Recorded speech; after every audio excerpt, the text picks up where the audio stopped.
অন্নপূর্ণা ভান্ডারের বিরাট আপডেট। হ্যাঁ বন্ধুরা, যাদের রিজেক্ট হয়ে গিয়েছিল তাদের কিন্তু এবার আন্ডার ইনকোয়ারি অপশানটি কিন্তু আসছে।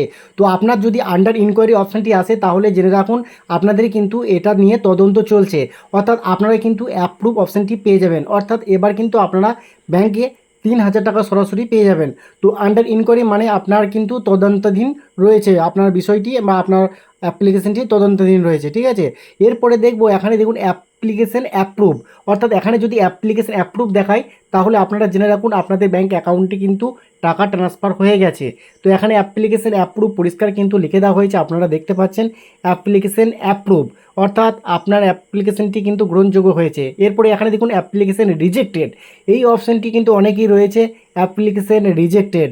যদি এরকম অপশান থাকে তাহলে আপনাদের কিন্তু আবেদনপত্রটি রিজেক্ট হয়ে গেছে, অর্থাৎ বাতিল হয়ে গেছে। এটা নিয়ে আপনারা কোনো সন্দেহ নেই যে আপনার টাকা কিন্তু পাবেন না। আপনার ব্যাংক অ্যাকাউন্ট যদি ঠিক থাকে, যদি আপনাদের সব কিছু ঠিক থাকে, ডিবিটি লিঙ্কও ঠিক থাকে, তবুও কিন্তু আপনারা টাকা পাবেন না যদি আপনার অ্যাপ্লিকেশন রিজেক্টেড দেখায়।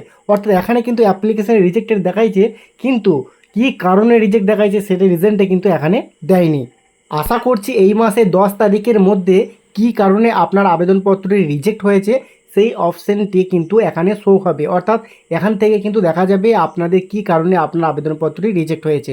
তো বন্ধুরা, যদি এখন আপনার আবেদনটি ধরুন রিজেক্ট হয়ে গেছে, এখন আপনারা কি করবেন, তাহলে আপনাদের অ্যাপ্লিকেশানে অ্যাপ্রুভ অপশানটি আসবে, সেটা আজকের এই ভিডিওতে দেখাবো। তো চলুন ভিডিওটি শুরু করি।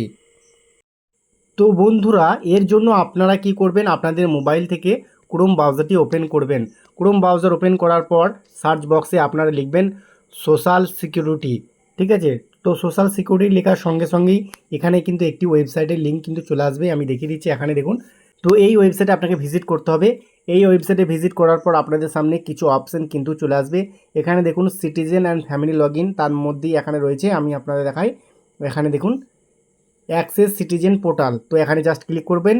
তো এখানে ক্লিক করলে আপনার ডিস্ট্রিক্ট সিলেক্ট করার জন্য বলবে, তো কোন ডিস্ট্রিক্ট থেকে আপনারা বিষয়টি দেখতে চাইছেন সেই ডিস্ট্রিক্টটা এখান থেকে আপনারা সিলেক্ট করবেন। তো এখানে পূর্ব বর্ধমান সিলেক্ট করে নিলাম। তারপর এখানে আপনার যে মোবাইল নাম্বার, সেই মোবাইল নাম্বারটা আপনারা এন্ট্রি করবেন, যে মোবাইল নাম্বারটা আপনারা আবেদনের সময় দিয়েছিলেন। তারপরে দেখুন এখানে ক্যাপচা কোড দেখা যাচ্ছে, এই ক্যাপচা কোডটি আপনাকে এখানে জাস্ট বসাতে হবে। এখানে আমার যেটা দিয়েছে 41 + 19 সমান কত হবে সেটা আমাকে কিন্তু এখানে লিখতে হবে। আমি লিখে দিলাম 60। তারপরে এখানে যে রিকোয়েস্ট ওটিপি অপশানটি রয়েছে, জাস্ট এখানে একবার ক্লিক করতে হবে। তো এখানে ক্লিক করলে আমার মোবাইলে কিন্তু অলরেডি ওটিপি আসবে, ওটিপি চলে এসেছে, ওটিপি বসিয়ে দিলাম। ভেরিফাই অ্যান্ড কন্টিনিউতে এখানে কিন্তু ক্লিক করতে হবে। ক্লিক করার সঙ্গে সঙ্গে এখানে দেখুন application submitted family level data connection form, এখানে আমার টেম্পোরারি অ্যাপ্লিকেশান নাম্বার কিন্তু দেখা যাচ্ছে। এবং নিচের দিকে যদি আমি আসি, এখানে দেখুন বন্ধুরা আন্ডার ইনকোয়ারি, তো আমার আবেদনপত্রটি কিন্তু আন্ডার ইনকোয়ারিতে রয়েছে, অর্থাৎ তদন্তাধীন রয়েছে, ঠিক আছে। আর কিছুক্ষণের মধ্যেই হয়তো এটা অ্যাপ্রুভ হয়ে যাবে। যদি আপনাদের এরকম কিছু অপশান আসে, কোনো রকম চিন্তা করবেন না, কিছুক্ষণ ওয়েট করুন। আশা করছি আপনাদের অ্যাপ্লিকেশন অ্যাপ্রুভ হয়ে যাবে এবং আপনাদের ব্যাঙ্ক অ্যাকাউন্টে 3,000 টাকা পেয়ে যাবেন। আরেকটি কথা বলে রাখি, যদি আপনাদের রিজেক্ট হয় তাহলে কি করবেন, আপনাদের যদি রিজেক্ট হয়ে যায় আপনারা কিন্তু একটি এমএলএকে দরখাস্ত করতে পারেন, ঠিক আছে। তো এমএলএকে দরখাস্ত কীভাবে করতে হয় এটা যদি জানতে চান তাহলে অবশ্যই কমেন্ট করবেন। এমএলএকে একটি দরখাস্ত করলে আশা করছি আপনাদের অ্যাপ্লিকেশনও কিন্তু অ্যাপ্রুভ হয়ে যাবে।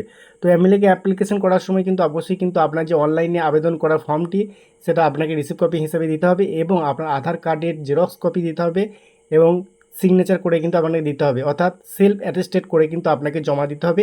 এবং এর সঙ্গে আপনাকে দিতে হবে মোবাইল নাম্বার, যে মোবাইল নাম্বারটা আবেদনের সময় দিয়েছিলেন সেই মোবাইল নাম্বারটা অবশ্যই কিন্তু আপনারা দিয়ে দেবেন, তাহলে দেখবেন আপনাদের কিন্তু অ্যাপ্লিকেশন অ্যাপ্রুভ হয়ে যাবে। তো বন্ধুরা, আশা করছি আজকের ভিডিওটি ভালো লেগেছে, অবশ্যই কেমন লাগলো কমেন্টে জানাবেন। আজকের মতো ভিডিও এখানে শেষ করছি, দেখা হচ্ছে নেক্সট ভিডিওতে। ততক্ষণ সকলেই ভালো থাকবেন, সুস্থ থাকবেন, ধন্যবাদ।